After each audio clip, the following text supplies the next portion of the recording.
Sharma from InvestorLearn Academy, and I welcome you all to this channel. In the last video, we talked about the economic analysis. In today's video, we will understand what is industry analysis and what are the different ways to conduct industry analysis. Industry analysis refers to the analysis of the industry's environment that guides the industry to grow and survive in the competitive environment and gain a competitive edge in the industry. It predicts the future and changes in the market and analyzes the threats and opportunities that comes in the future and making decisions and planning according to it. An industry analysis consists of three major elements. First, the underlying forces at work in the industry. Second, the overall attractiveness of the industry. Third, the critical factors that determine a company's success within the industry. Now let's talk about how to conduct the industry analysis. There are many ways in which you can do this. However, we will understand the three best methods to help you analyze an industry. First, Porter's 5 forces model. Second, Pesley analysis. Third, SWOT analysis. Let's start understanding each one of these. First, Porter's 5 forces model. The competitive forces model, often referred to as Porter's 5 forces, was developed by Michael Porter of the Harvard Business School and describes the competitive forces that affects businesses. The primary purpose is to determine the attractiveness of an industry. However, the analysis also provides a starting point for formulating the strategy and understanding the competitive landscape in which a company operates. The model includes few points like industry rivalry, bargaining power of buyers, bargaining power of suppliers, threat of substitutes, and threat of entry. Let's understand these points in detail. First, industry rivalry. It is important to know about the position of the company with respect to the peers from the same industry. The comparison can be done within the same sector. For example, like a manufacturing company can be compared with a company within the manufacturing sector only. According to Porter, competition is intense when there are more players, when the products are similar and the companies are fighting to find an edge over other products. When rivalry competition is high, advertising and price ensue, which can hurt a business's bottom line. Second, bargaining power of buyers. This power refers to the power buyers which can force the sellers to give them better quality products at a lower price. The bargaining power is high in the following cases. First, if the number of buyers is lesser than the number of suppliers in the market. Second, if the buyer has more similar products in the market and demands less on a particular supplier. And third, if the switching cost is low. Third point, bargaining power of suppliers. The bargaining power of suppliers is opposite of the bargaining power of buyers.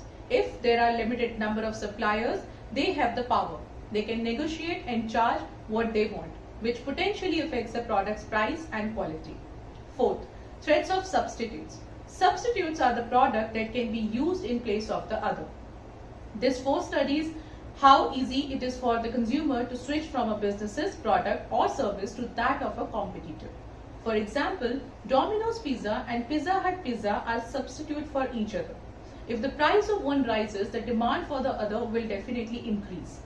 It examines the number of competitors, how their prices and quality compare to the businesses being examined, and how much of a profit those competitors are earning, which would determine if they can lower their costs even more.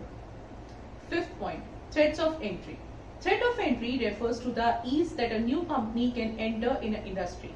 If you have relatively easy industry to enter, you may encounter lot of new competitors. Industries where it is difficult to enter for the new competitors benefit extended periods profitability and very limited rivalry will be there. Competition basically tells us how difficult it is for the company to make money and how far it has been successful. Second, Pesley analysis. Broad factors analysis or Pesley analysis is specifically used to analyze your company's external environment. Understanding Pesley is important to plan and grow your company in any environment.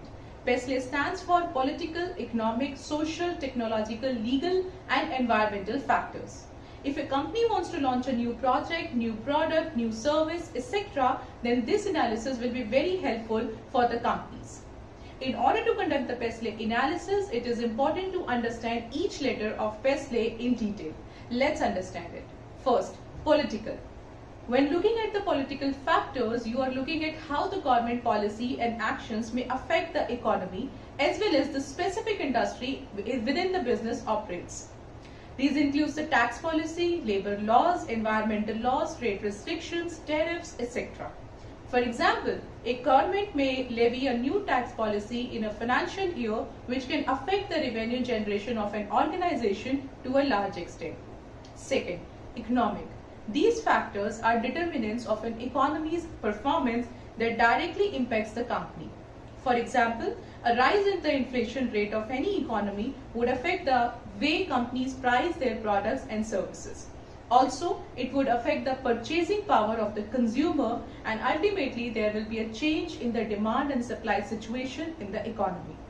The economic factors include inflation rates, exchange rates, interest rates, economic growth, gross domestic product, unemployment rates, economic growth again, and disposable income of consumers.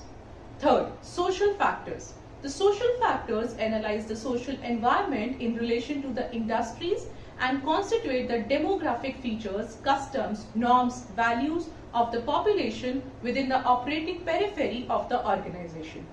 Social factors consider the population trends such as age distribution, cultural barriers, income distribution, the growth rate of population, lifestyle attitudes, career inclinations, and health consciousness. All of the above mentioned aspects are very significant for marketing strategists. For example, in today's era, the demand for junk foods like pizza and burger have gone up, especially amongst the younger generation. Companies like Domino's, Pizza Hut, Burger King, KFCs are churning out huge profits because of the consumer behavior. On the contrary, the same does not hold true for the people in rural areas.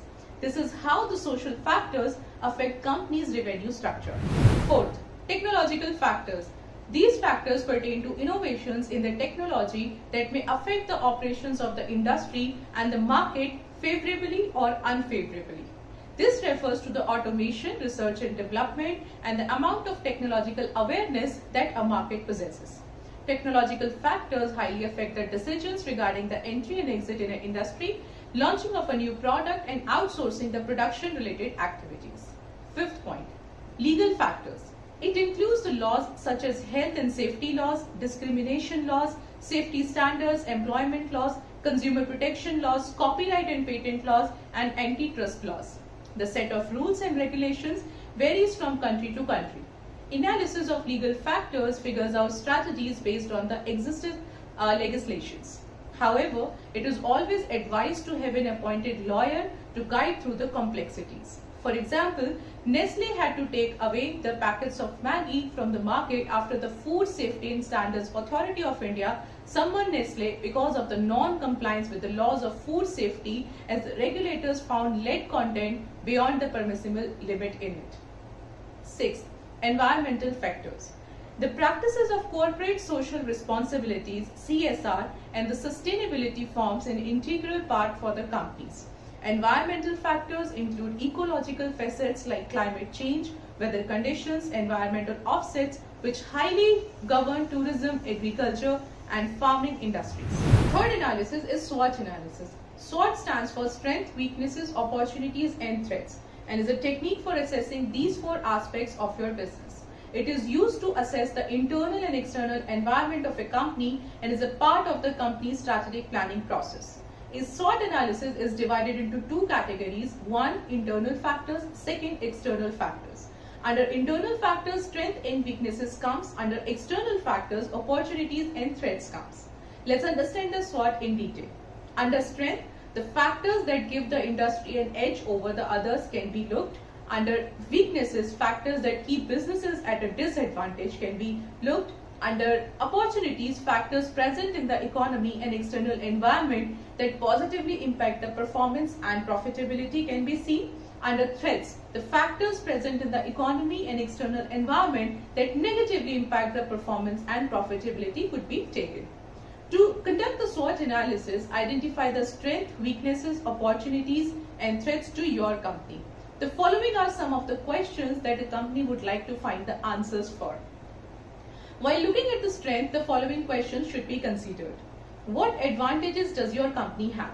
What unique resources that you have that others do not? What is your company's unique selling proposition? What positive consumer perception does your company have? What low-cost resources do you have access to that others do not? While looking at the weaknesses, the following question should be considered. Why does your company not do well? What weaknesses do customers see in your company? What factors contribute to a weaker brand image? While looking at the opportunities, the following question should be considered. What good opportunities are available in the marketplace? What are some trends that your company can capitalize on? Are there any changes in technology or markets that your company can take advantage of? Are there any changes in the lifestyle or social patterns, etc. that your company can take advantage of? While looking at the threats, the following questions should be considered. What obstacles does your company face? What are your competitors doing? Why they are doing it better than you? Is a change in technology threatening the position of your company? What threats do your weaknesses put you at a risk of? Do changes in the lifestyle, social patterns, etc. pose a threat to your company? So I hope you have enjoyed and learned about industry analysis. We will meet you soon on next Monday with a new topic of company analysis. Till then, be safe and happy learning.